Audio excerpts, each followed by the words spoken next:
Hello बच्चों, let's read this question. The question says, why does a horse need to pull harder during the first few steps in pulling the cart? Option first, static friction is greater than the sliding friction. Option second, sliding friction is greater than the rolling friction. Option third, no frictional force acts after the cart comes in motion. Option fourth, air friction is greater during first few steps of motion. तो इस question के अंदर हम ये बोल रखा है कि जो हॉर्स है अब वो किसी कार्ट को पुल करता है तो फर्स्ट फ्यू स्टेप्स में उसको ज़्यादा पुलिंग एफर्ट क्यों लगाना पड़ता है। तो बात करते हैं हम लोग की कंसेप्ट की यदि बात की जाए इस क्वेश्चन के लिए की कंसेप्ट, तो क्या की कंसेप्ट यूज होगा। फर्स्ट ऑफ ऑल हम बात करते हैं फ्रिक्शन की। फ्रिक्शन हमारे पास होता क्या है। फ्रिक्शन हमारे पास एक टाइप का फोर्स है जो कि दो सरफेसेस जो कांटेक्ट में है उनके बीच होने वाली मोशन को अपोज करता है, या उनके बीच में होने वाली रिलेटिव मोशन को क्या करेगा, अपोज करेगा। उस फोर्स को क्या बोलते हैं, फ्रिक्शन फोर्स बोलते हैं। तो ये हो जाएगा हमारे पास opposes the relative motion between surfaces इन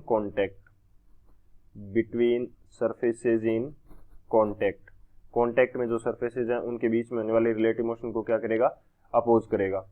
अब सेकंड में बात करता हूं हमारे पास स्लाइडिंग फ्रिक्शन क्या होता है और स्टैटिक फ्रिक्शन क्या होता है। तो सेकंड बात करते हैं सबसे पहले स्टैटिक फ्रिक्शन की। स्टैटिक फ्रिक्शन वो फ्रिक्शन है जब हमारे पास दोनों सरफेसेज के बीच में कोई भी मोशन नहीं हो रही। नो मोशन बिटवीन सरफेसेज इन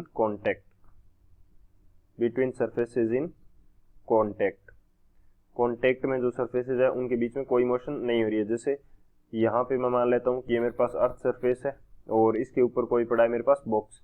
अब इस बॉक्स के ऊपर मैं एक्सटर्नल फोर्स अप्लाई कर देता हूँ ताकि मैं इसको मूव करवा सकूँ इन द राइट साइड, लेकिन ये मूव नहीं होता। क्यों मूव नहीं होता, क्योंकि जैसे ही हम इसके ऊपर एक्सटर्नल फोर्स अप्लाई करेंगे इन दोनों सरफेसेज के बीच में जो कॉन्टैक्ट सरफेसेज हैं इनमें बीच में रिलेटिव मोशन को अपोज करने के लिए एक्सटर्नल फोर्स के अपोजिट डायरेक्शन में हमारे पास फ्रिक्शन फोर्स अप्लाई हो जाएगा। तो ये क्या होगा, स्टैटिक फ्रिक्शन होगा।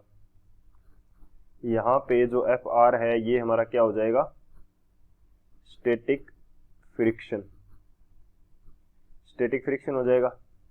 तो इस वजह से ये मूव नहीं कर पाएगा। अब स्टैटिक फ्रिक्शन का जो मैक्सिमम वैल्यू होती है उसको हम बोलते हैं लिमिटिंग फ्रिक्शन। स्टैटिक फ्रिक्शन की जो मैक्सिमम वैल्यू होती है उसको क्या बोलते हैं, लिमिटिंग फ्रिक्शन हमारे पास क्या हो जाएगा, maximum value of static friction.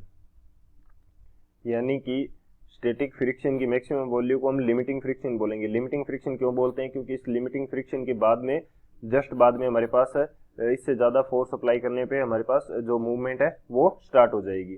यानी कि एफ एक्सटर्नल की वैल्यू लिमिटिंग फ्रिक्शन से ज़्यादा होगी तो हमारे पास क्या हो जाएगा, मोशन स्टार्ट हो जाएगी। और जो हमारे फ्रिक्शन है वो कौन सा फ्रिक्शन काम में आएगा, यदि मोशन स्लाइडिंग के थ्रू हो रही है तो स्लाइडिंग फ्रिक्शन में काम में आएगा, और यदि मोशन हमारे पास रोलिंग के द्वारा हो रही है तो हमारे पास रोलिंग फ्रिक्शन काम में आएगा।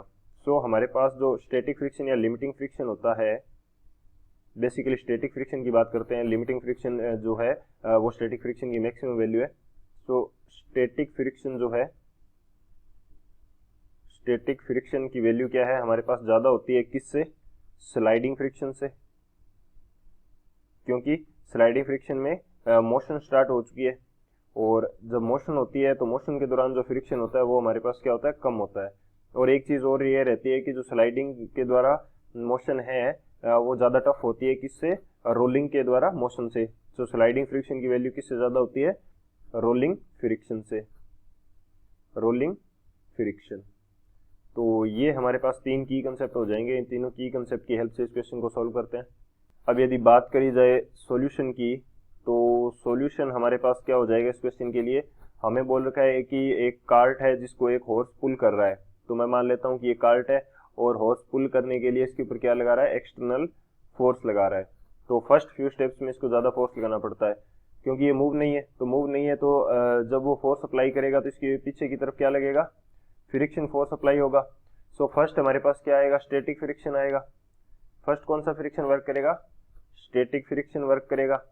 और स्टैटिक फ्रिक्शन जो है फिर कहाँ तक पहुंचेगा, अपनी मैक्सिमम वैल्यू यानी कि लिमिटिंग फ्रिक्शन तक पहुंच जाएगा। लिमिटिंग फ्रिक्शन तक क्यों, क्योंकि हम एक्सटर्नल फोर्स बढ़ाते जाएंगे तो लिमिटिंग फ्रिक्शन तक पहुंच जाएगा। जब लिमिटिंग फ्रिक्शन से भी ज्यादा हो जाएगा तो मोशन स्टार्ट हो जाएगी। तो हमारे पास क्या हो जाएगी, जब लिमिटिंग फ्रिक्शन से ज्यादा होगा तो मोशन स्टार्ट हो जाएगी, और मोशन स्टार्ट होने के बाद में कौन सा फ्रिक्शन वर्क करने लगेगा, स्लाइडिंग फ्रिक्शन। अब हमें पता है कि जो स्लाइडिंग फ्रिक्शन है इसकी वैल्यू लिमिटिंग फ्रिक्शन और स्टैटिक फ्रिक्शन दोनों से क्या होती है, कम होती है। तो इस वजह से फर्स्ट में स्टैटिक फ्रिक्शन की वैल्यू ज्यादा होने के कारण फर्स्ट फ्यू स्टेप्स में क्या करना पड़ता है, ज्यादा फोर्स अप्लाई करना पड़ता है। सो हमारे पास जब तक मोशन स्टार्ट नहीं होती तो फर्स्ट फ्यू स्टेप्स में हमारे पास कौन सा फ्रिक्शन होता है, स्टैटिक फ्रिक्शन। स्टैटिक फ्रिक्शन यदि वर्क कर रहा है तो हमारे पास ज्यादा हार्ड उसको पुल करना पड़ेगा। तो कौन सा ऑप्शन करेक्ट होगा वो देख लेते हैं। फर्स्ट हम देर का static friction is greater then the sliding friction, ये करेक्ट है क्योंकि फर्स्ट हमारे पास स्टैटिक होता है जो कि स्लाइडिंग से ज्यादा है। सेकेंडली हमें क्या बोल रखा है, sliding friction is greater than rolling friction, तो ये तो इनकरेक्ट है। रोलिंग फ्रिक्शन की वैल्यू जो होती है वो कम होती है, sorry sliding friction is greater than rolling friction, ये भी करेक्ट है, लेकिन इस क्वेश्चन के अकॉर्डिंग करेक्ट नहीं है। स्लाइडिंग फ्रिक्शन की वैल्यू तो ज्यादा होती है रोलिंग फ्रिक्शन से, ये तो सही बात है, लेकिन इस ऑप्शन में मोशन हमारी जो है वो क्या हो रही है, वो किस चीज से हो रही है। बेसिकली यदि बात करें why does a horse need to pull harder during the first few second, okay तो इसमें थोड़ा सा हम करेक्ट कर लेते हैं इस चीज को कि जो कार्ट है, कार्ट के अंदर क्या होते हैं, व्हील्स होते हैं। कार्ट के अंदर थोड़ा सा इसको करेक्ट करेंगे, कार्ट के अंदर व्हील होते हैं और व्हील के अंदर कौन सी मोशन हो रही है, रोलिंग मोशन हो रही है। तो रोलिंग मोशन होने की वजह से वहां पे क्या वर्क करने लगेगा, रोलिंग मोशन। रोलिंग मोशन हो रही है तो रोलिंग मोशन के कारण कौन सा फ्रिक्शन वर्क करेगा, रोलिंग फ्रिक्शन वर्क करेगा। स्टैटिक के बाद में कौन सा वर्क करेगा, मोशन के दौरान रोलिंग फ्रिक्शन वर्क करेगा।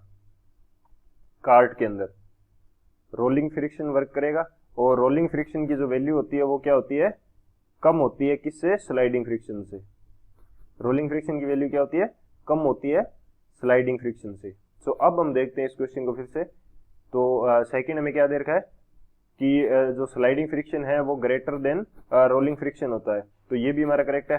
थर्ड हमें दे रखा है no friction force act after the cart comes in motion, तो ये तो इनकरेक्ट है, कार्ट जब मोशन में आ जाएगा तो हमारे पास फ्रिक्शन तो भी अप्लाई होता रहेगा। फोर्थ में क्या दे रखा है, air friction is greater during first few steps of motion, नहीं, एयर तो उसी तरह से कॉन्स्टेंटली सेम फ्रिक्शन फोर्स हमारे पास अप्लाई करता रहेगा, तो ये भी इनकरेक्ट है। अब हमारे पास दो ऑप्शन बचते हैं, static friction is greater than sliding friction, sliding friction is greater than rolling friction.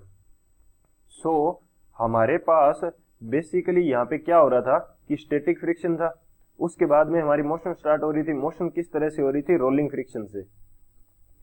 So हमारे पास एक चीज तो ये पता होगी कि स्टैटिक फ्रिक्शन जो होता है वो स्लाइडिंग फ्रिक्शन से ज्यादा होता है, और स्लाइडिंग फ्रिक्शन जो होता है वो रोलिंग फ्रिक्शन से ज्यादा होता है। तो एक्यूरेट आंसर क्या होगा हमारा कि जो हमारा मोशन किस वजह से हो रही है, फर्स्ट हमें किस वजह से लगाना पड़ रहा था, स्टैटिक फ्रिक्शन की वजह से। सो हमारे यहाँ पे ये दोनों ऑप्शन करेक्ट हो जाएंगे। क्यों, यदि एक ऑप्शन के अंदर ही दे देता स्टैटिक फ्रिक्शन और रोलिंग फ्रिक्शन तो ये करेक्ट हो जाता, लेकिन दोनों के अंदर दिए पहले स्टैटिक फ्रिक्शन था, उससे स्लाइडिंग फ्रिक्शन से हमने उसका लिंक देखा, और स्लाइडिंग फ्रिक्शन का लिंक देखा किससे, रोलिंग फ्रिक्शन से। तो कौन सा ऑप्शन करेक्ट होगा, ए एंड जो बी है दोनों करेक्ट होंगे। So option A and B both are correct. I hope you understood it well. Best of luck, thank you.